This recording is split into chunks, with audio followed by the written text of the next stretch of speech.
Hello guys.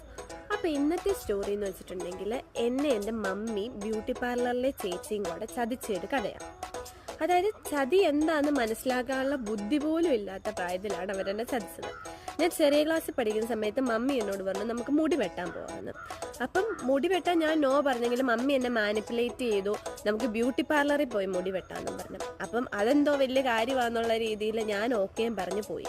എന്നിട്ട് ഞാൻ അവിടെ ചെന്ന് ബ്യൂട്ടി പാർലറിൽ ആ കസാരയിൽ ഇങ്ങനെ ഇരിക്കുക, ചിരിച്ചുകൊണ്ടിരിക്കുക, എന്തോ വലിയ കാര്യമാണല്ലോ എന്നുള്ള രീതിയിൽ.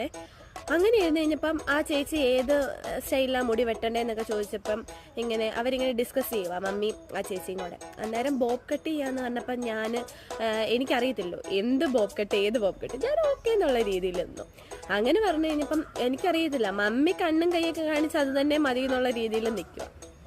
അതെല്ലാം കഴിഞ്ഞപ്പം മുടി വെട്ടാൻ തുടങ്ങി. മുടി അങ്ങ് കുറയാൻ തുടങ്ങിയപ്പോഴേ എനിക്ക് മനസ്സിലായി ഇതിൻ്റെ ചതി എന്താന്നുള്ള കാര്യം.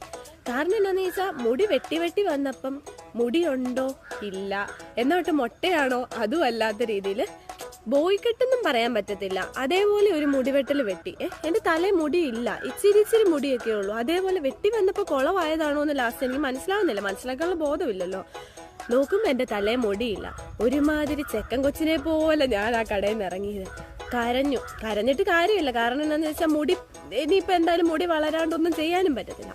അങ്ങനെ ലാസ്റ്റ് പള്ളിയിലൊക്കെ പോകുമ്പോൾ എനിക്ക് നാണക്കേടായിരുന്നു, സ്കൂളിൽ പോകാൻ വരെ നാണക്കേട്. കാരണം പള്ളിയിലൊക്കെ പോകുമ്പം എല്ലാ പിള്ളേരും ഇങ്ങനെ അത്യാവശ്യം മുടിയൊക്കെ ആയിട്ട് വരും. ഞാൻ ഉള്ള 4, 3, 7 മുടിയല്ല മമ്മി എനിക്ക് ഇവിടെ ഇങ്ങനെ ക്ലിപ്പൊക്കെ കുത്തി തന്നു വിടുമായിരുന്നു.